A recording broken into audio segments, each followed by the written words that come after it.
마음과 뜻과 정성을 다해서 이 시간 거룩하신 하나님께 예배 드리겠습니다. 다 같이 기도하겠습니다.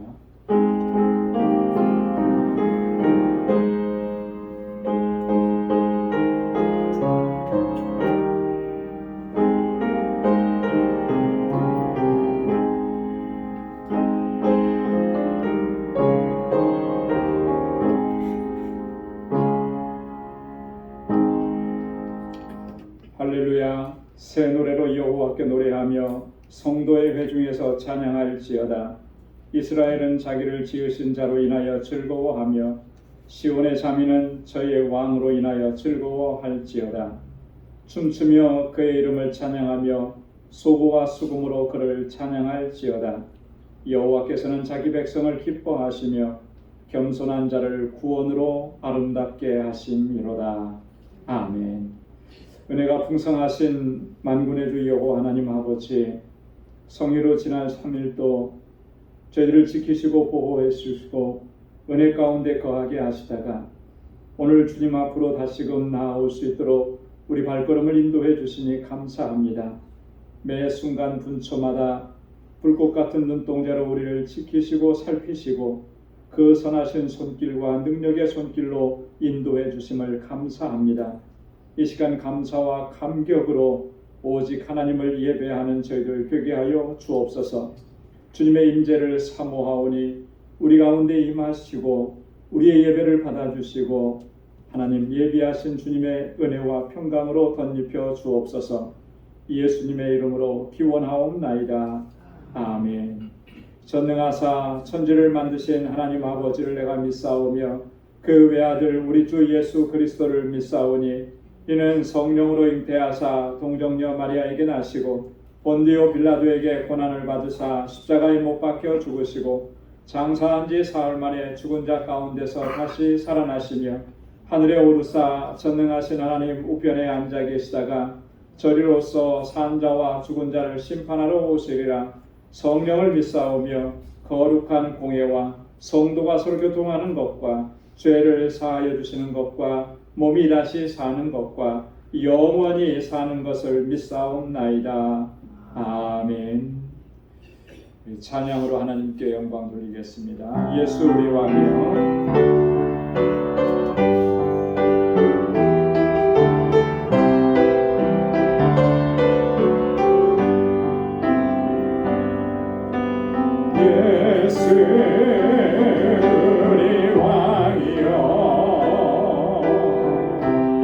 이곳에 오소서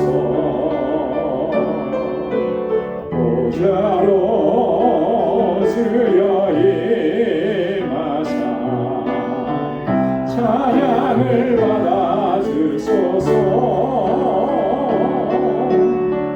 주님을 찬양하오니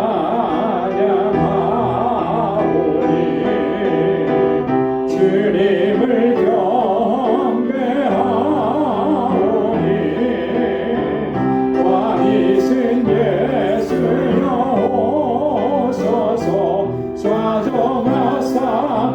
다스리소서. 예수 우리 왕이여. 이곳에 오소서. 보좌로 주여 임하사 찬양을 받아주소서.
주님을 찬양하오니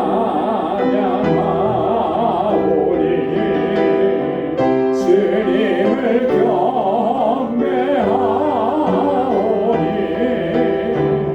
왕이신 예수여 오셔서 좌정하사 다스리소서.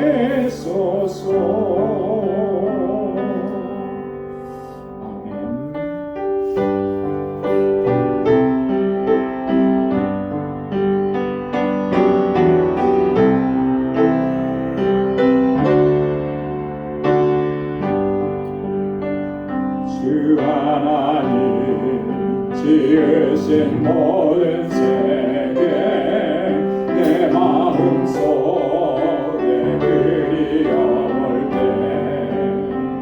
하늘의 별 울려 퍼지는 내성 주님의 권능 우주에 찬양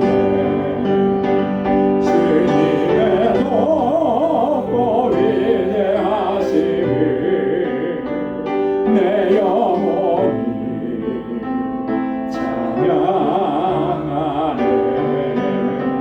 주님의 높고 위대하심을 내 영혼이 찬양하네. 숲속이나 험한 산 골짜기에서 지저귀는 저 새소리들과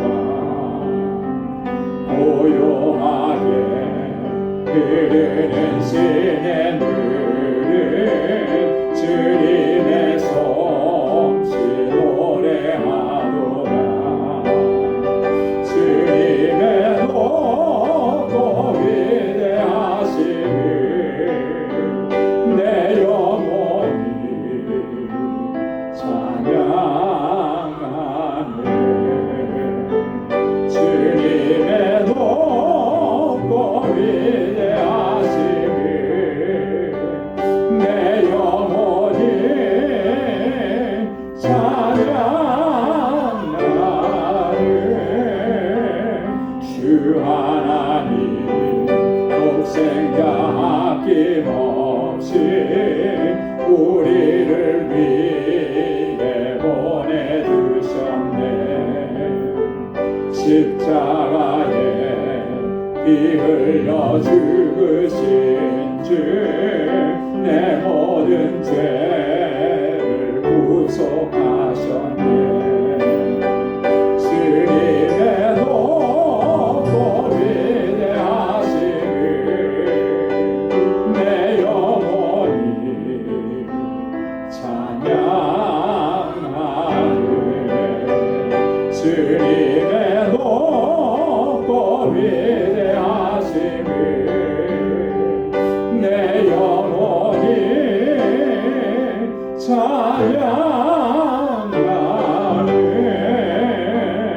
내 주 예수 세상에 다시 올 때 저 천국으로 나 인도하리. 나 겸손히 엎드려 경배하며 영원히 주를 찬양하리라. 주님의 높고 위대하심을 내 영혼이 찬양하네. 주님의 높고 위대하심을 내 영혼이 찬양하네. 주님의 높고 위대하심을 내 영혼이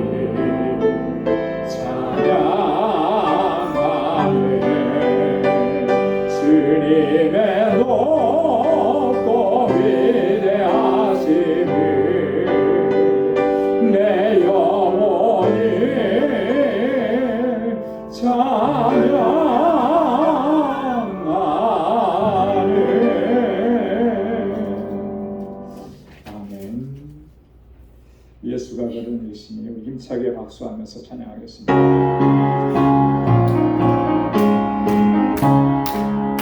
예수가 거느리시니 즐겁고 평안하구나.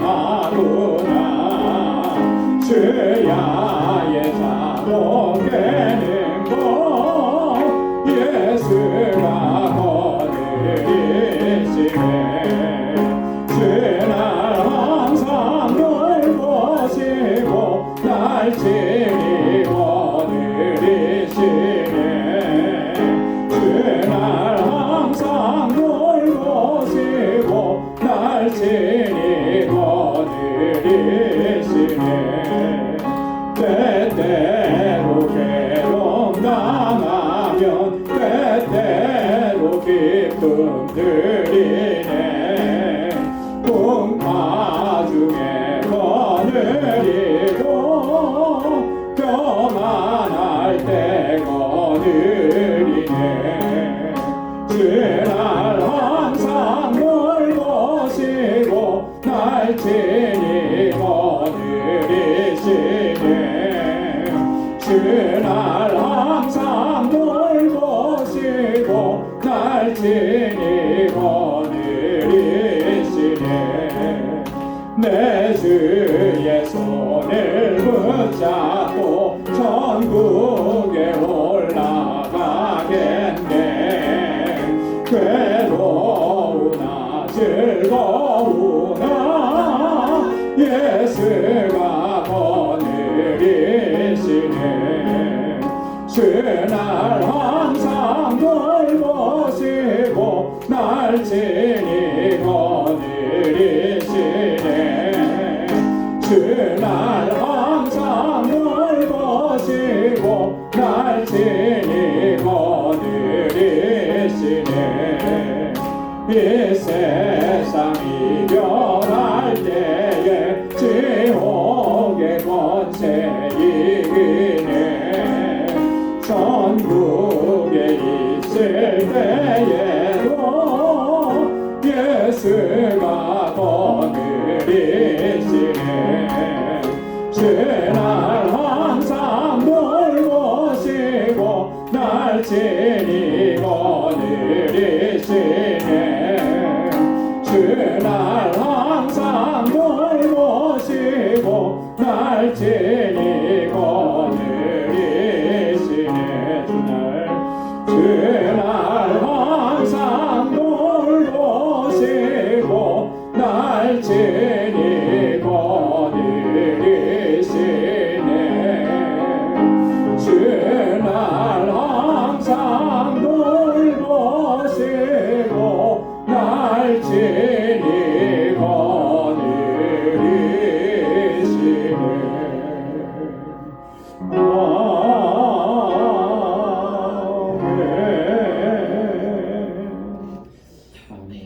우리 주님께서 항상 우리를 지키시고 또 인도하시는 줄로 믿습니다. 우리 이 시간 다 같이 통성으로 함께 기도하겠습니다. 먼저 교회를 위해서 우리 교회가 하나님께서 주신 사명을 잘 감당하는 믿음의 공동체 되기를 위해서 우리 사역자들과 우리 직분자들을 위해서 믿음으로 역사하는 주의 종들이 되게 하옵소서. 우리 선교사님들과 사역지를 위해서 특별히 우리 알라메다 방주교회와 우리 사역자들을 위해서 동역자들을 위해서 함께 기도해 주시고 우리 교우들을 위해서 특별히 환우들과 일로하신 어르신들 특별히 이 시간 기도해 주실 것은 우리 오현정 집사님께서 어머님 한국에서 어머님께서 급하게 또 긴급하게 수술을 받으셨습니다.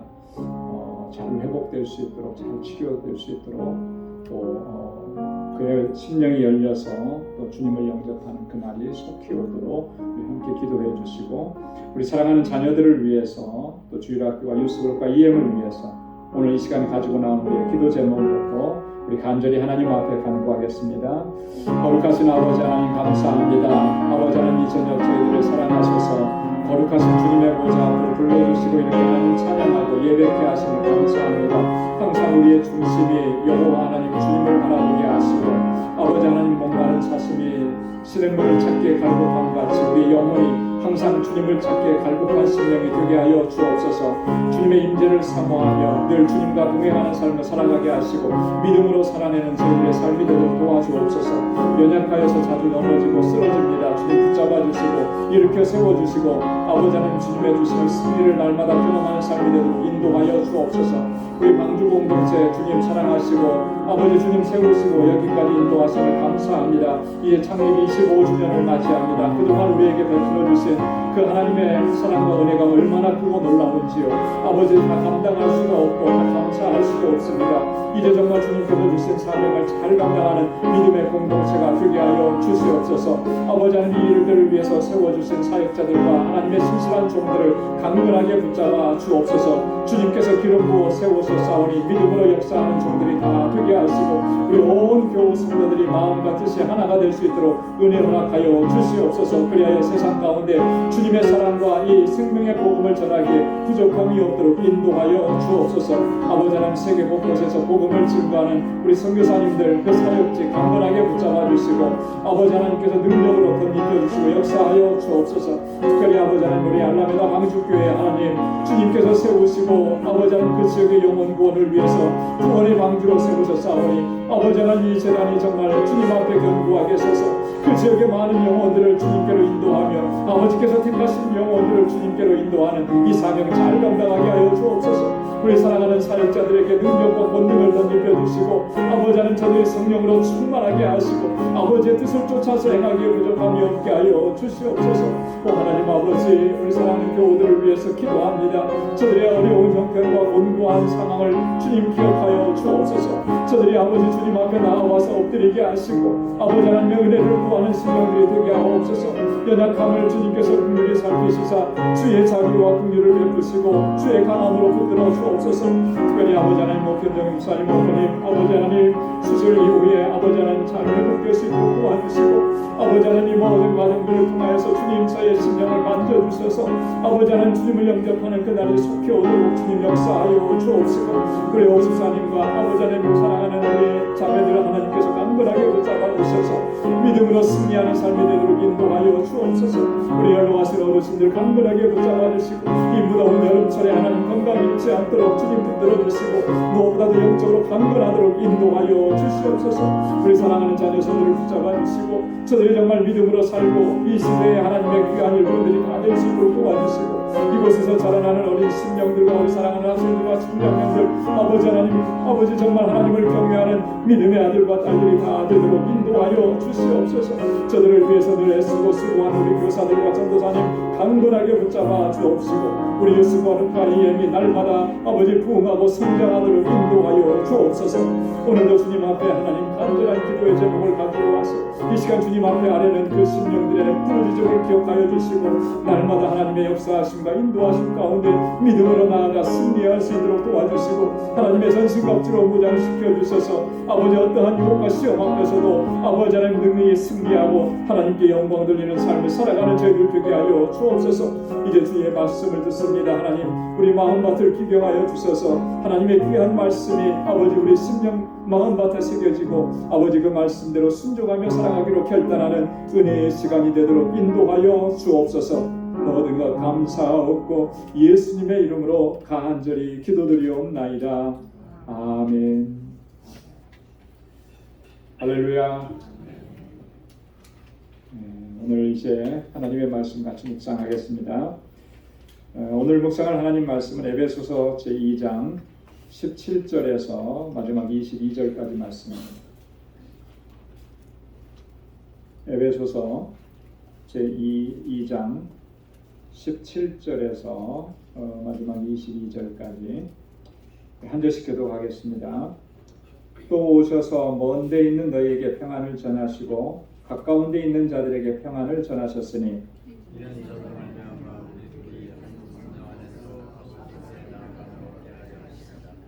그러므로 이제부터 너희가 외인도 아니요 손도 아니요 오직 성도들과 동일한 시민이요 하나님의 권속이라.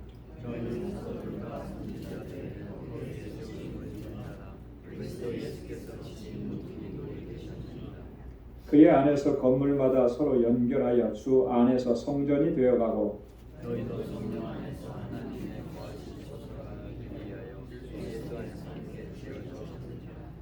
아멘.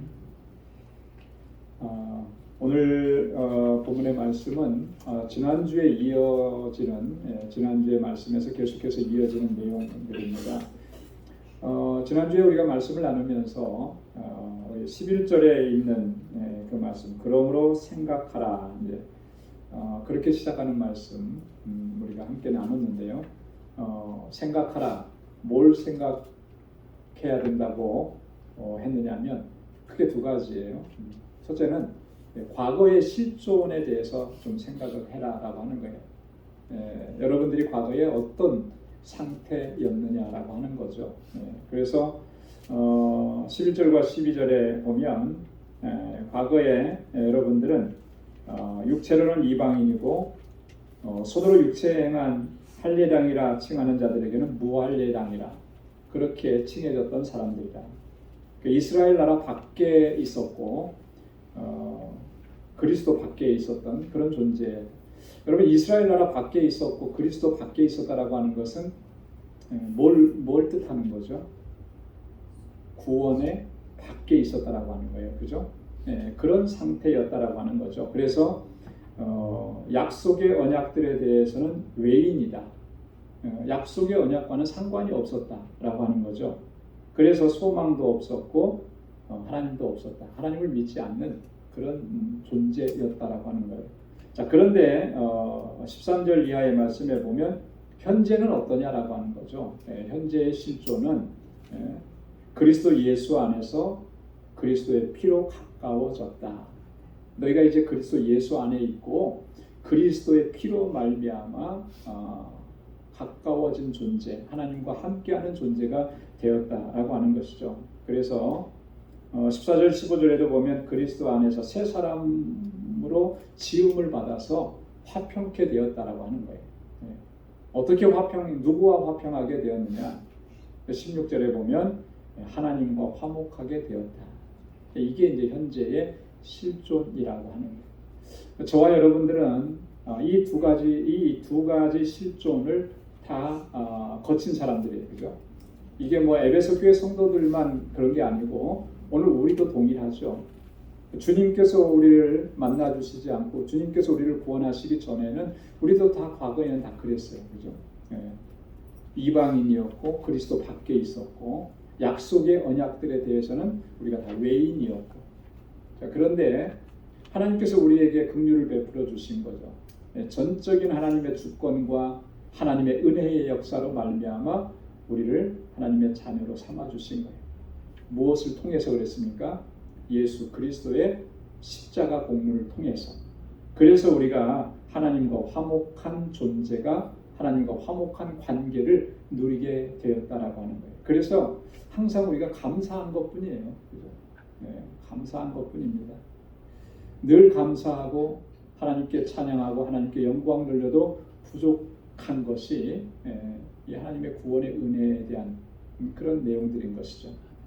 자, 이 계속해서 이어집니다. 17절 이하에 보면 우리 현재의 실존이 어떠한지를, 자, 17절 말씀에 보면, 자, 또 오셔서 먼 데 있는 너희에게 평안을 전하시고 가까운 데 있는 자들에게 평안을 전하셨으니.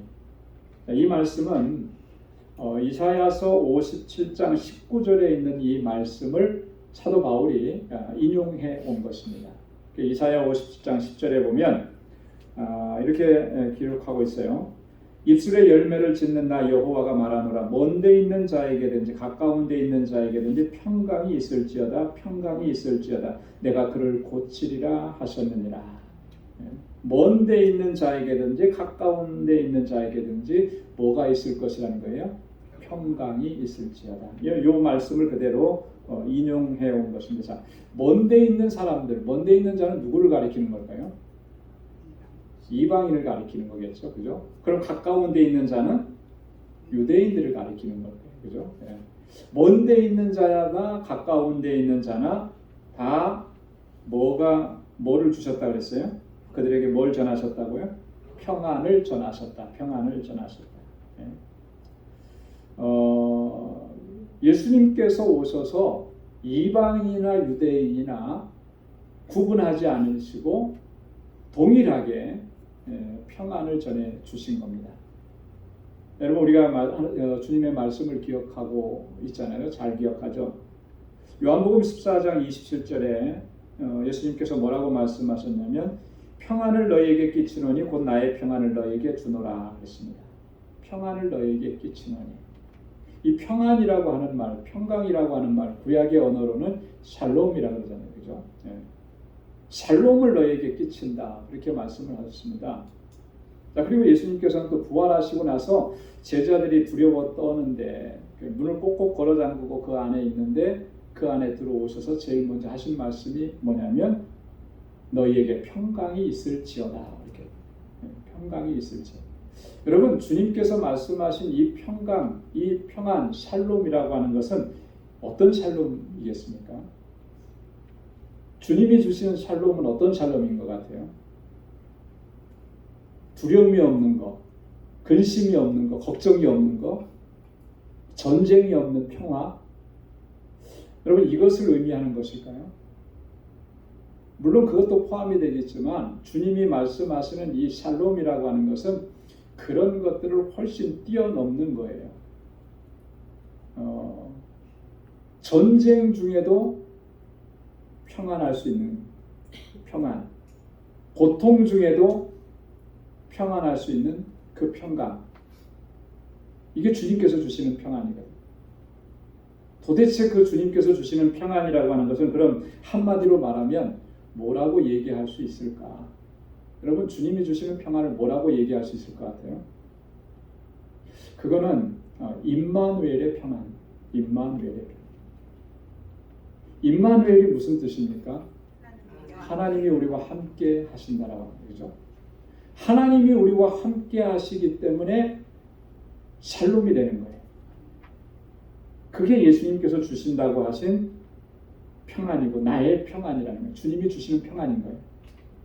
뭐 세상에서 우리가 아무 근심 걱정 없게 살고 뭐 경제적으로 어려움이 없게 살고 뭐 이런 거 건강하니까 아무 걱정 없고 이런 평안하고는 질적으로 다른 거죠. 임마누엘 하나님이 나와 함께 하시기 때문에 누리게 되는 평안, 그게 샬롬인 거예요. 그러니까 하나님께서 함께 하시니까 고통 중에도 괴로워하지 않고 슬퍼하지 않고 힘들어하지 않고 곤고해지지 않고 오히려 기뻐하고 감사하고 찬양하는 거예요. 빌립보 감옥에 갇혔던 사도 바울과 실라가 그 감옥 속에서 하나님을 찬양할 수 있었던 것은 그 채찍에 맞고 이런 어떤 박해를 당하고 그 캄캄하고 아주 그냥 차디찬 감옥에 갇혔는데 거기서 기쁨으로 찬양할 수 있는 이유 뭐겠습니까? 그 자리에 하나님이 함께 하심을 그가 믿고 확신하고 그랬기 때문에 그런 거예요. 그 평안을 얘기하는 거예요. 임마누엘의 평안을 얘기하는 거예요. 하나님이 우리와 함께 하시는 평안입니다. 자, 이 평안은 누구가 어떤 사람만 누릴 수 있느냐 하면 예수 그리스도로 말미암아 구원받은 하나님의 백성들만이 누릴 수 있는 그 평안인 줄로 믿습니다. 그러니까 예수님께서 오셔서 어떻게 하셨다는 거예요? 먼 데 있는 이방인들이나 가까운 데 있는 유대인들에게 뭘 전하셨다고요? 이 평안을 주셨다. 그래서 마태복음 1장에 보면 예수님의 탄생을 알리는 가브리엘 천사가 뭐라고 얘기했습니까? 예수님의 이름을 그 이름을 뭐라 하리라? 임마누엘이라 하리라. 예수님께서 이 땅에 태어나시는 것은 하나님이 우리와 함께 하신다라고 하는 것을 보여주시는 거예요. 그래서 예수님을 통해서 우리가 하나님의 임재를 경험하고 하나님이 함께 하시는 것을 경험하고 하나님과 동행하는 삶을 살아갈 수 있게 하시는 것, 그 평안을 전해주시는 겁니다. 저와 여러분들에게 이 평안이 가득히 차고 넘쳐서 우리가 살아가는 인생의 삶 동안에 늘 주님으로 인해서 기뻐하고 즐거워하고 감사하고 그렇게 하나님께 영광을 돌릴 수 있는 우리 모두가 될 수 있기를 소망합니다. 자, 그래서 18절에 보면 이는 저로 말미암아 우리 둘이 한 성령 안에서 아버지께 나아감을 얻게 하려 하심이라. 여러분 주님께서 우리에게 이 평안을 주셨기 때문에 자, 이는 저로 말미암아 앞에 이는이라고 했잖아요. 이렇게 된 것은 앞에 17절의 이야기를 지금 하는 거예요. 그렇게 주님께서 우리에게 평안을 주신 것은 자, 우리가 결국 어떻게 하는 거라는 거예요? 아버지께 나아감을 얻게 하려 함이라. 이는 저로 말미암아. 누구로 말미암아예요? 예수 그리스도로 말미암아. 좀 더 구체적으로 얘기한다면 예수 그리스도께서 십자가에서 이루신 그 구속의 사건으로 말미암아. 그죠? 주님께서 십자가에 달려 돌아가신 것은 뭐 때문에 돌아가신 겁니까? 내 죄 때문에 돌아가신 거잖아요. 그죠? 나 같은 죄인을 구원하시기 위해서 내 죄의 짐을 대신 짊어지시고 나를 그 죄악 가운데서 건져내시기 위해서 주님이 그 고난을 당하시고 그 죽음을 당하신 건데 그 주님의 그 대속의 죽음을 통해서 그것으로 말미암아 우리가 한 성령 안에서 하나님께 나아감을 얻게 된다라고 하는 것입니다. 여기에는 유대인이나 이방인이나 차별이 없어요. 구분이 없는 겁니다. 유대인들은 자신들만이 하나님의 선민이라고 그렇게 생각하고 그런 자부심, 그런 자긍심 가지고 살았지만 그게 아니라고 하는 거죠. 하나님은 예수 그리스도를 통해서 모든 인류를 다 구원하시기를 원하시는 것. 그게 하나님의 뜻이라고 하는 거예요. 그래서 유대인이나 이방인이나 구분함이 없는 거예요. 모두가 예수를 통해서 예수로 말미암아 하나님께 나아가는 그 은혜를 입게 되는 줄로 믿습니다. 그래서 이 아버지께 나아감을 얻게 하려 하심이라 이 말 속에는요 또 하나 중요한 의미가 담겨져 있는 거예요. 그게 뭐냐면 하나님께 나아갈 수 있는 유일한 길은 예수 그리스도다라고 하는 이 의미가 담겨져 있어요. 여러분 우리가 하나님께 나아가는 길은 뭐 우리의 노력이 아니고요, 그죠? 우리가 뭐 대단하게 희생하고 그래서 하나님께 나아갈 수 있는 게 아니고 오직 예수 그리스도를 통해서만 하나님께 나아가는 줄로 믿습니다. 예수 피복로를 가지고 하나님 앞에 나아가는 거예요. 예수님의 피로 우리를 씻어주심이 없으면 어느 누구도 하나님 앞에 나아갈 수가 없는 것입니다. 예수님만이 하나님께 나아가는 유일한 길인 거예요. 그래서 예수님께서 요한복음 14장 6절에서 뭐라고 말씀하셨습니까? 내가 곧 길이요 진리요 생명이니. 그 다음에 뭐라 그랬어요? 나로 말미암지 않고는 아버지께로 올 자가 없느니라. 예수님으로 말미암지 않고는 하나님께로 올 자가 없는 거예요. 예수님만이 유일한 길인 거예요. 하나님께로 가는. 그래서 사도행전 4장 12절에서 베드로가 그렇게 설교했습니다.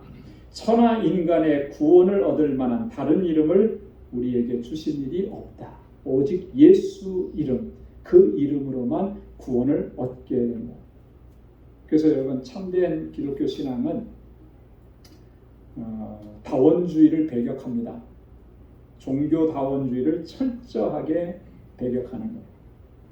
여러분 종교다원주의라는 말 들어보셨죠?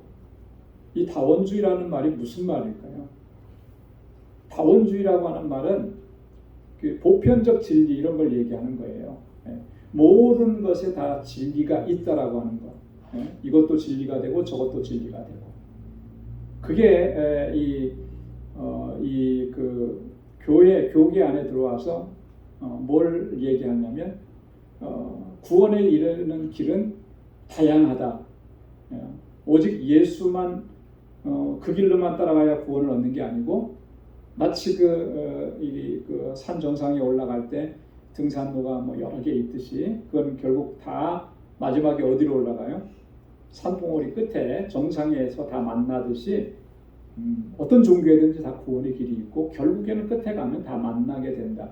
이게 종교다원주의의 아주 기본적인 사상입니다. 그리스도인들 가운데에도 그런 사상을 추종하고 따르는 종종 있어요. 그러나 성경을 우리가 바르게 묵상하고 바르게 읽으면 여러분 조금 전에 말씀드린 것도 이 두 가지 요한복음 14장 6절과 사도행전 4장 12절에서도 분명하게 말씀하잖아요. 그죠? 예수님 아니고는 하나님께로 나아갈 길이 없고, 그죠? 예수의 이름 외에는 다른 구원 얻을 만한 이름을 준 적이 없어요. 그럼에도 불구하고 이런 걸 얘기하면 그게 잘못된 거죠. 그래서 우리 참된 기독교 신앙은 다원주의를 철저하게 배격하는 겁니다. 오직 예수님만 의지하고 예수 이름만 붙잡고 예수님의 공로로만. 여러분 내 공로도 아닙니다. 그죠? 오직 예수님의 그 십자가 피 공로로만 우리가 하나님께로 나아가는 줄로 믿습니다. 그 다음에 19절을 보면 그렇기 때문에 그러므로 이제부터 너희가 외인도 아니요 손도 아니요 오직 성도들과 동일한 시민이요 하나님의 권속이라. 할렐루야. 얼마나 놀라운 변화입니까? 그죠? 전에는 우리가 외인이었잖아요. 그죠? 전에는 그리스도 밖에 있었잖아요. 그런데 이 예수님의 공로로 말미암아 이제 우리는 어떻게 된 겁니까? 성도들과 동일한 시민이요 하나님의 권속이라 이렇게 말씀합니다. 외인이라는 말, 손이라고 하는 말은 같은 의미인데 반복적이고 이중적으로 이제 얘기한 거예요. 외국인이다, 뭐 손님이다, 이방인이다, 나그네다 그런 의미잖아요. 자, 이 외인이라는 표현, 손이라고 하는 이 표현, 이방인이라고 하는 이 표현들은 다 그때 당시 유대인들이 이방인들을 차별하고 멸시할 때 사용했던 그런 용어들입니다. 근데 그리스도 안에서는 더 이상 우리가 그런 존재가 아니라고 하는 것이 오늘 바울의 선언인 거예요. 오직 성도들과 동일한 시민이요. 이 성도들과 동일한 시민이라고 하는 이 말은 영적 이스라엘이라고 하는 거죠. 영적 이스라엘의 한 구성원이 되었다라고 하는 거예요. 권속이라고 하는 말, 하나님의 권속이라. 여러분 권속이라는 말은 무슨 말이죠? 권속. 우리 요즘에는 잘 안 쓰는 표현인데 성경에는 많이 나오죠. 권속이 무슨 말이에요? 가족이죠, 가족. 조금 넓히면은 친척, 가족을 얘기하는 거예요, 가족. 하나님의 가족들이다라고 하는 거예요. 그리스도 안에서 우리가 한 시민일 뿐만 아니라 한 가족이다라고 하는 것을 사도 바울이 여기서 강조합니다. 자, 그렇게 하면서 우리는 서로 하나 되어야 하고 일치되어야 되고 연합되어야 한다라고 하는 것을 강조하는 것입니다. 여러분 우리가 신앙생활하면서 이렇게 공동체를 이루어서 믿음 생활을 하는데 가장 중요한 요소 중에 하나가 바로 이 부분인 것 같아요. 우리가 서로를 바라볼 때 가족이다라고 하는 것. 이 가족의 개념은 현대 교회가 점점점 이렇게 숫자적으로 커지면서 굉장히 그렇게 많이 약화됐습니다. 그러나 초대교회 시절에는 이게 굉장히 강했어요. 그래서 초대교회는 대부분이 다 무슨 교회라고 이름을 붙이냐면 가정교회라 이렇게 이름을 붙입니다. 왜 그러냐면 뭐 지금처럼 조직화되어 있지도 않았고 지금처럼 대형화되지 않았고 다 그렇게 많은 사람들이 모여서 같이 예배드릴 수 있는 그런 공간도 사실은 없었고 그래서 이렇게 가정에서 주로 모여서 예배를 드리고 또 초대교회 특징 중에 하나는 핍박이 많았잖아요. 박해가 많았잖아요. 그죠?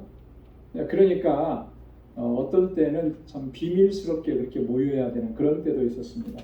자, 그렇게 모이다 보니까 정말 그 가족애가 그 안에서 생겨나게 되죠. 단지 우리가 하나님 예배드리기 위해서 그냥 그 목적으로 모였다라고 하는 그런 의미, 그런 차원을 넘어서는 거예요. 오늘 우리가 공동체 안에서 신앙생활할 때 이 가족의식, 우리가 하나님의 권속이라고 하는 이 사실을 다시 회복해야 할 줄로 믿습니다. 물론 가정이 다 피지컬리 가족이 다 다르죠. 하지만 우리는 그리스도 안에서 한 가족인 거예요. 그래서 형제고 자매가 되는 것이죠. 우리가 나와 함께하는 우리 공동체의 지체들을 그렇게 바라봐요. 그런 관점으로 바라봐요. 여러분, 여러분들의 가정에 형제 자매들이 어떤 어려움이 생기고 힘든 일이 생기면 어떻게 합니까? 내몰라라 합니까? 안 그러잖아요. 내 형제, 내 자매들의 아픔과 고통은 고스란히 나에게도 전달이 되는 거예요. 그죠? 가족이라고 하는 것은 그런 거죠. 그래서 우리가 이 공동체 안에서 우리가 모두가 다 하나님의 가족이고 한 형제고 한 자매라는 것을 우리가 분명하게 인식하면 이 형제 자매들의 고통과 아픔을 외면할 수가 없는 거죠. 내게도 느껴지는 거니까.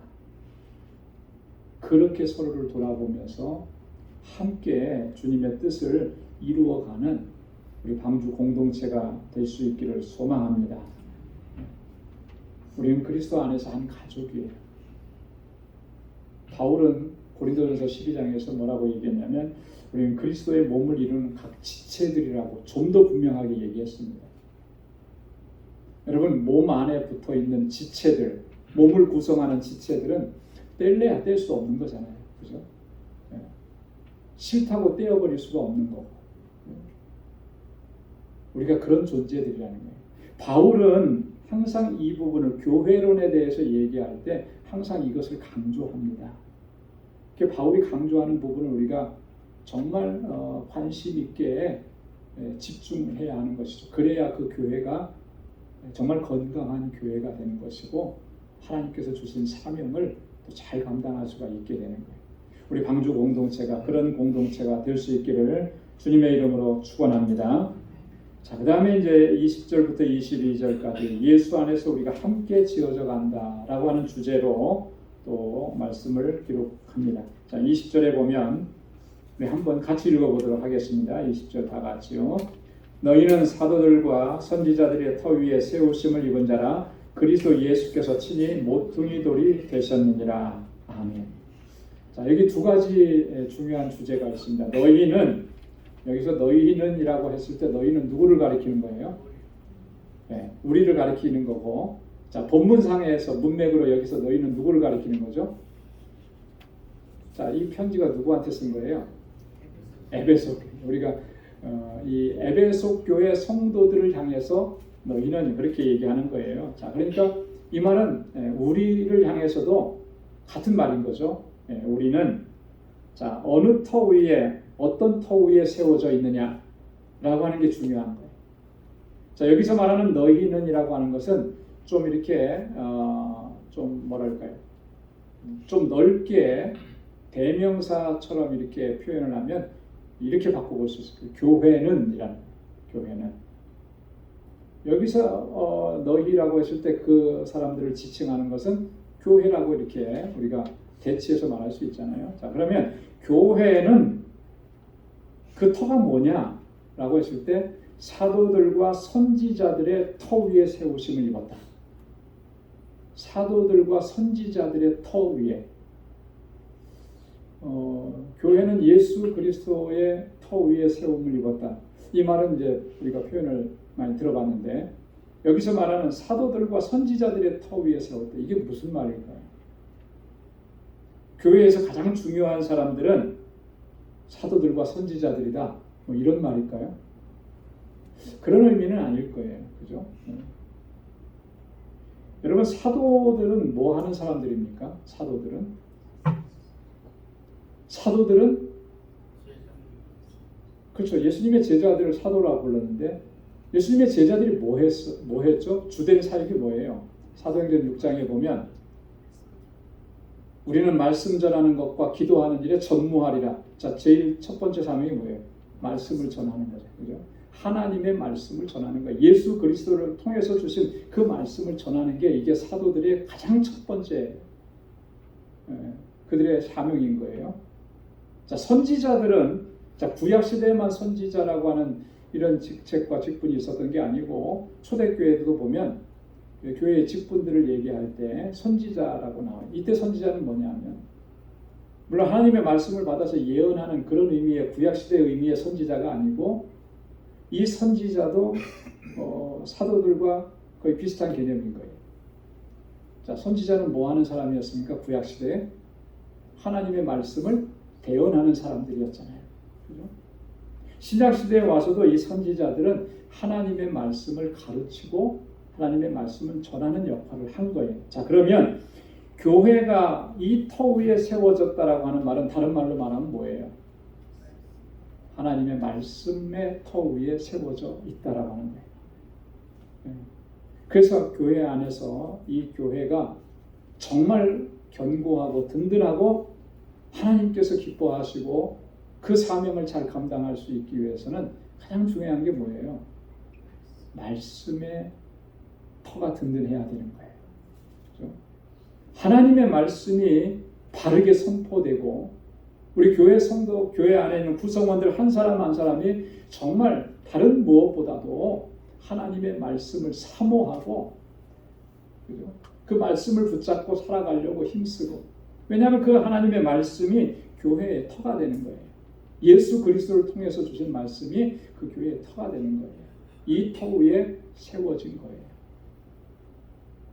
말씀을 우리가 가까이 해야 된다라고 하는 것은 아무리 강조해도 지나치지 않는데, 여러분 우리 교회가 말씀의 터 위에 세워지지 않으면 어떻게 되겠습니까?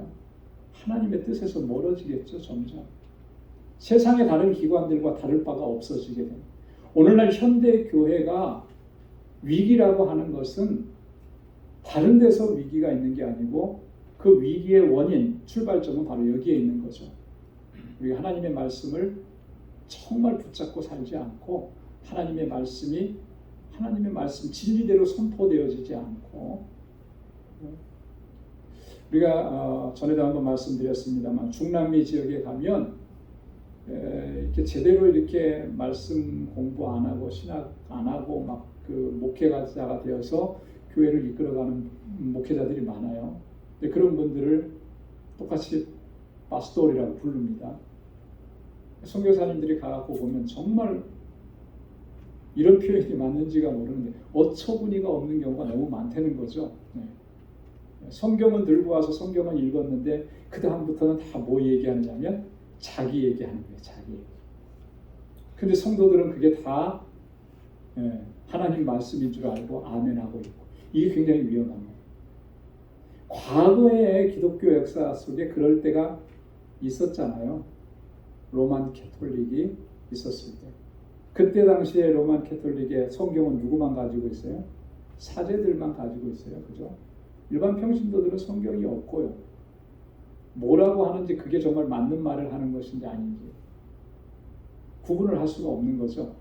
자, 그런데 로마 교황청은 어떻게 했냐면 자신들의 어떤 야망과 욕심, 목적한 것을 이루기 위해서 성경의 하나님의 말씀과는 상관없는 것들을 자꾸 강요하고, 그렇게 해서 면죄부도 팔고 그렇게 성당을 지어가고 이렇게 했단 말이죠. 그러니까 개혁자들이 어떻게 했어요? 제일 먼저 외치는 말씀이 오직 믿음으로, 오직 성경으로, 오직 말씀으로. 여러분 이 하나님의 말씀, 저나 여러분들이라 목회자로서 저는 하나님의 말씀을 바르게 전하기 위해서 늘 애쓰고 힘써야 되는 것입니다. 또 성도들은 또 하나님의 말씀 붙잡고 살아가려고 늘 힘써야 되는 것입니다. 그런 교회가 견고하게 서게 되는 줄로 믿습니다. 자, 이 교회는 이 말씀의 터 위에 세워져 있는데 또 그리스도 예수께서 친히 모퉁이 돌이 되셨느니라. 이 교회의 모퉁이 돌은 예수 그리스도시라고 하는 거예요. 그러니까 예수 그리스도를 기초가 되고 예수 그리스도가 중심이 되어서 교회가 세워진다.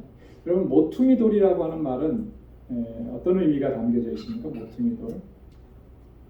이 모퉁이 돌은 건물의 기초가 되는 것 같아요. 그죠? 그리고 건물의 기초가 될 뿐만 아니라 그 건물의 중심이 되는 거죠. 모퉁이 돌이. 또 하나 역할이 있다고 그러더라고요. 이 모퉁이 돌은 이 건물의 소유권도 표시합니다. 종종. 자, 그렇다면 그런 의미를 생각한다면 교회는 예수가 중심인 거죠. 그리고 교회는 주인이 예수님이신 거예요. 이 교회의 주인은 예수님인 것입니다. 자, 마태복음 16장 18절에서 베드로의 신앙 고백을 들으신 예수님께서 그렇게 말씀을 하셨어요. 내가 내게 이르노니 너는 베드로라. 내가 이 반석 위에 내 교회를 세우리니 음부의 권세가 이기지 못하리라. 자, 이 반석 위에 누구의 교회를 세우신다 그랬습니까? 내 교회, 예수님의 교회, 주님의 교회를 세우신다. 그래서 한국의 어떤 교회에서는 교회 이름을 뭐라고 줬다 그랬어요? 주님의 교회라. 주님의 교회. 교회 이름 중에서 제일 아주 적합한 이름 중에 하나가 주님의 교회라는 의미인 것 같아요. 주님의 교회. 딱 그 한마디에 교회의 주인이 누군지 분명하게 얘기한 거잖아요. 그죠? 주님의 교회. 이거 놓쳐서는 안 되는 거예요. 사람이 주인이 그 행세하는 교회들이 너무나 많고요. 그죠? 어떤 목사님이 그런 얘기 하더라고요. 이 한국에만 유일하게 존재하는 원로 목사 제도라는 게 있어요. 미국 교회는 원로 목사 제도 이런 게 없더라고요. 한국에만 있는 것 같아요. 다른 데는 없어요.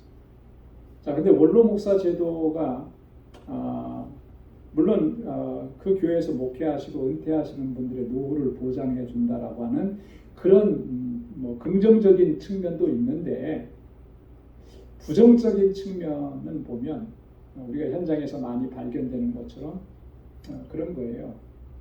원로 목회자 목사가 되면 그런 게 있는 거예요. 알게 모르게 그 교회의 주인 행세를 한다는 거죠. 그죠? 주인 행세. 그래서 후임으로 오신 목사님들이 목회하는 것도 힘들어지고 또 사사건건이 이제 교회 안에 간섭을 하게 되고 또 원로 목사님이니까 성도님들도 그분의 말 한마디 한마디를 무시할 수 없고 그러니까 교회가 이제 힘들어지는 경우들이 많이 있다는 거죠. 그렇지 않은 교회들도 많이 있죠. 하지만 그런 부정적인 모습을 나타내는 모습도 많이 있는 거예요. 다 그게 뭐냐면 사람이 교회에서 주인 행세를 하려고 하니까 그런 거예요. 이 교회의 주인은 오직 예수님이시다라고 하는 거. 이것만 분명하면 그러면 그 교회는 정말 아름답고 건강하게 하나님 기뻐하시는 교회로 성장해 갈 수 있게 되는 줄로 믿습니다.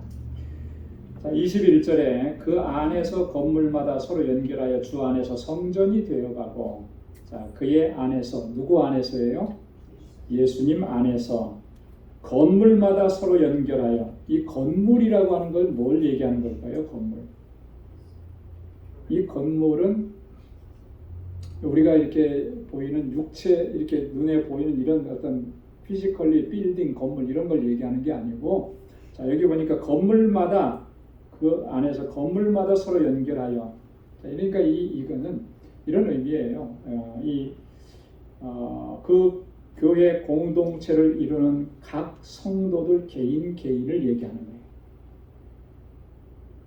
거예요. 여러분 구약 시대에는 성전을 얘기하면 뭘 성전이라고 얘기했습니까? 구약 시대의 성전은 예루살렘 성전이죠. 그죠? 솔로몬이 하나님께서 보여주신 식양대로 지은 최초의 성전, 예루살렘 성전이에요. 그것을 성전이라고 부르는 이유는 하나님께서 그 가운데 임재하시기 때문에 성전이라고. 자, 요즘에는 성전이라고 부릅니까? 성전이라고 안 부르죠. 그죠? 예배당이라고 불러요. 이게 정확한 거예요. 그죠? 예배당. 근데 바울 서신서를 보면 성전이라는 말을 많이 해요. 자, 성전이라고 얘기했을 때 뭘 가리켜서 성전이라고 할까요? 바울은 뭘 가리켜서 성전이라고 했죠? 우리 한 사람 한 사람, 성도를 가리켜서 성전이라고 했어요. 그러니까 저나 여러분들 한 사람 한 사람이 성전인 거예요. 성전. 자, 그래서 사도 바울은 고린도전서 3장 16절에도 보면 너희가 하나님의 성전인 것과 하나님의 성령이 너희 안에 거하시는 것을 알지 못하느뇨. 할렐루야. 자, 우리가 성전인 이유는 왜 우리가 성전이 되는 겁니까? 여기 보면은 성령이 우리 안에 거하시는 거예요. 그죠? 하나님의 임재가 있는 거예요. 하나님께서 우리 안에 거하셔서 우리가 하나님이 거하시는 초소가 된 거예요. 그래서 우리 한 사람 한 사람이 성전인 거죠. 이건 예배당인 거예요. 같이 모여서 예배를 드리는 장소인 거죠. 여러분들 한 사람 한 사람이 다 성전인 거예요. 그래서 이 성전이 서로 어떻게 됐다는 거예요? 서로 연결되어 있다라고 하는 거예요. 이게 교회인 거예요. 한 사람 한 사람이 다 연결되어 있어서 우리가 일치를 이루고 연합을 이루고 통일을 이루어가는 거예요. 고린도전서 12장 13절에 보면 바울이 그래서 이렇게 얘기했습니다. 우리가 유대인이나 헬라인이나 종이나 자유자나 다 한 성령으로 세례를 받아 한 몸이 되었고 또 다 한 성령을 마시게 하였느니라. 한 몸을 이루었고. 무슨 몸을 이룬 겁니까? 우리 한 사람 한 사람이 예수 그리스도를 머리로 하는 한 몸을 이루게 된 것입니다. 주 안에서 성전이 되어져 간다. 여러분, 성전이 되어져 간다라고 하는 말은 거룩한 하나님의 임재의 초소가 되어져 간다라고 합니다. 여러분, 구약시대의 성전이 그 거룩함을 잃어버렸을 때 하나님은 그 가운데 임재하지 않으셨습니다. 하나님의 영광이 떠나버렸어요. 하나님의 영광이 떠나버리니까 그 건물은 어떻게 되었습니까? 그냥 건물로만 존재하는 거예요. 그 건물은 다 무너지고 파괴되어 그 안에 있었던 화려한 장식들은 다 뺏겨져 가버리고, 그죠? 바벨론의 포로로 잡혀갔을 때 예루살렘 성전은 완전히 폐허가 되어버린 거죠. 유대인들은 그 폐허가 된 성전을 보면서 그렇게 눈물 흘리고 울고 통곡했지만 왜 그렇게 폐허가 되었는지에 대해서는 생각하지 못한 거죠. 다르게. 왜 그렇게 되었습니까? 하나님이 거기에 거하시지 않으니까 그렇게 된 거예요. 그들의 죄악과 불순종과 그들의 우상 숭배와 하나님의 말씀을 따르지 않는 그런 모습들 때문에. 여러분, 우리에게도 동일합니다. 우리 한 사람 한 사람이 하나님의 성전인데 우리의 삶이 그런 모습이 되어버리면 결코 그 가운데 하나님이 임재해 계시지 않는 거죠. 그러면 더 이상 그를 하나님의 성전이라 이렇게 말할 수가 없는 거예요. 그것처럼 정말 치명적이고 그런 일은 없는 거죠. 여러분, 우리가 거룩한 하나님의 백성으로 살아가는 것은 성령께서 우리 안에 거하시고 하나님께서 우리와 함께 하시기 때문인 줄로 믿습니다. 그래서 거룩한 하나님의 임재의 처소답게 그 날마다 하나님의 임재 가운데서 살아가기 위해서 힘쓰고 그 거룩하심, 하게 하심을 힘써 지켜나가는 우리 모두가 될 수 있기를 소망합니다. 자, 그래서 22절에 바울이 그렇게 우리에게 권고합니다. 22절 말씀 다 같이 함께 읽겠습니다. 너희도 성령 안에서 하나님의 거하실 초소가 되기 위하여 예수 안에서 함께 지어져 가느니라. 아멘. 성령 안에서 하나님의 거하실 초소가 되기 위하여. 여러분, 이 시간 한번 오늘 밤에 돌아가시면서 곰곰하게 나 자신을 돌아보시기 바랍니다. 과연 나의 이 심령 가운데 하나님이 거하시는가? 나는 정말 하나님이 거하시는 초소로 준비되고 있는가? 하나님이 임재하시지 않고 하나님이 거하시지 않는다면 우리의 삶에 무슨 소망이 있겠고 우리의 삶에 무슨 의미가 있겠습니까? 하나님이 거하셨을 때 의미가 있는 것이죠. 그렇게 하나님이 거하실 초소로 예수 안에서 함께 지어져가는 저와 여러분들이 다 될 수 있기를 주님의 이름으로 축원합니다. 기도하겠습니다. 하나님 아버지, 감사합니다. 오늘 이 저녁에도 저희들을 사랑하셔서 하나님 경배하고 찬양하게 하시고 또 하나님의 귀한 말씀을 들려주셔서 감사합니다. 하나님, 귀로만 듣지 않게 하시고 우리의 마음밭에 새겨지게 하여 주옵소서. 예수 그리스도 우리 주님의 그 십자가 보혈로 하나님 우리를 구속하셔서 하나님의 권속이 되게 하시고 우리 모두가 함께 모여서 하나님 그리스도로 말미암은 우리 한 가정을 이루게 하셔서 감사합니다. 서로 지체가 되어 싸우니 서로 섬기고 사랑하고 마음을 같이 하여서 하나님의 뜻을 이루어가는 우리 광주 공동체가 되도록 도와주옵소서. 하나님 거룩한 처소가 되어서 날마다 하나님의 임재 가운데 살아가는 주의 백성들이 되게 하시고 이 땅에 사는 동안에 정말 하나님의 뜻을 세상 가운데 펼쳐나가기에 부족함이 없는 신실한 주의 일꾼들로 세워 주옵소서. 이제는 우리 주 예수 그리스도의 무한하신 은혜와 하나님 아버지의 크고 놀라우신 사랑과 성령의 위로 교통 충만하심의 역사가 거룩한 하나님의 백성으로 살아가기로 결단하는 우리 광주의 모든 믿음의 권속들과 저들의 가정과 직장, 생업의 터전 위에 이제로부터 영원까지 함께 하시기를 간절히 축원하옵나이다. 아멘.